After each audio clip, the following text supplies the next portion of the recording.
Does anybody remember there was actually a real Ghostbusters arcade game? Of course not. You, none of you did not even notice there was an arcade based off the anime show that came out in the 80s.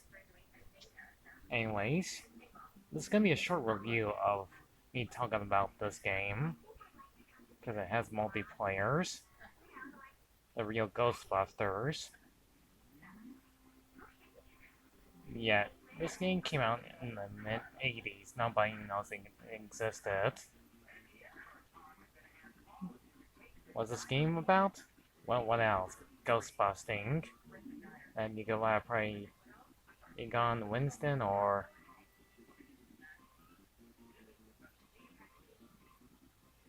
Finn or Peter.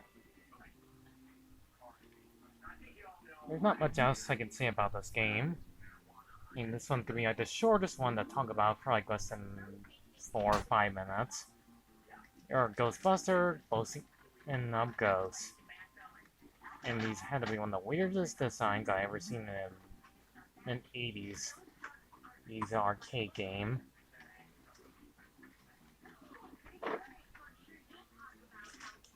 This your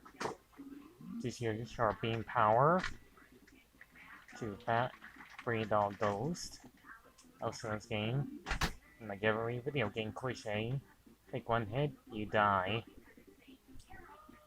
As long as you install coins, you I have like the credits of continue. Plus there's like a time limit.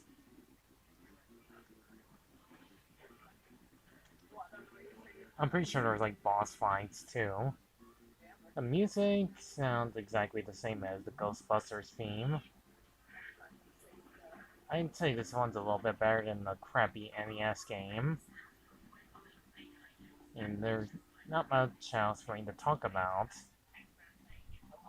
It does show how many lives you got and how many ghosts you catch or defeat actually. It does have multiplayer, so there's that.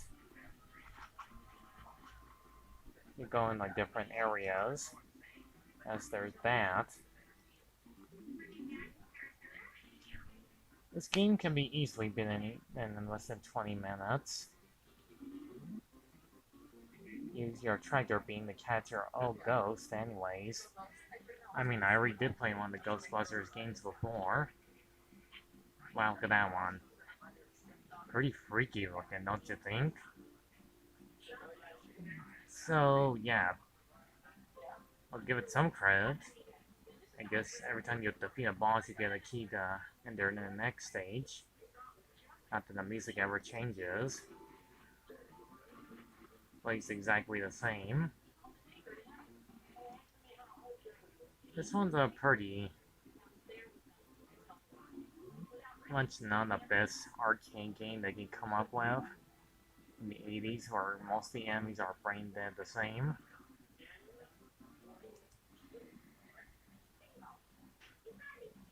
But the design for these monsters they do are pretty creative. There's not much else to talk about. That this arcade one is strangely odd. There's like evil wizards and dolls, skeletons, and strange things happening. This has to be on the strangest games I've ever seen to talk about to this very day.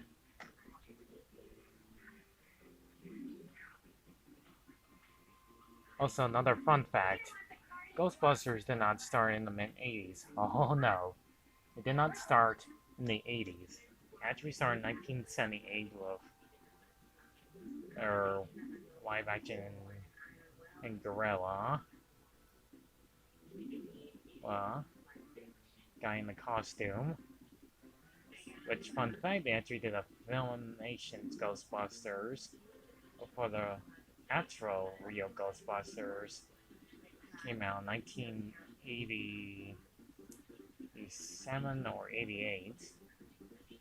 Well, it's at over 100 episodes toward the 80s, toward 1991. Now that is so cool. It's like Ghostbusters has one of the strangest looking enemy designs you'll ever lay your eyes on.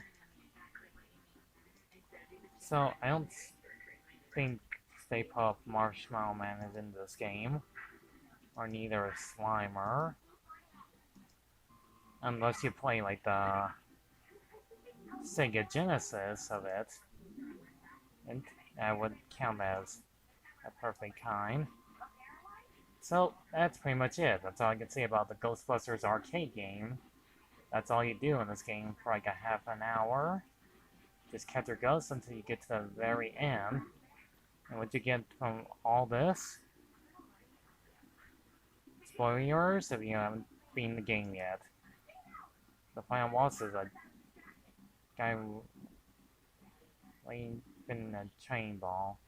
And all you get is this.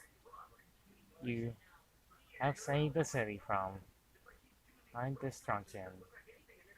Good head busting. Yep, that's all you get. What a huge letdown of an ending. And it says, who you gonna call good busting? Really, this is how they end their game.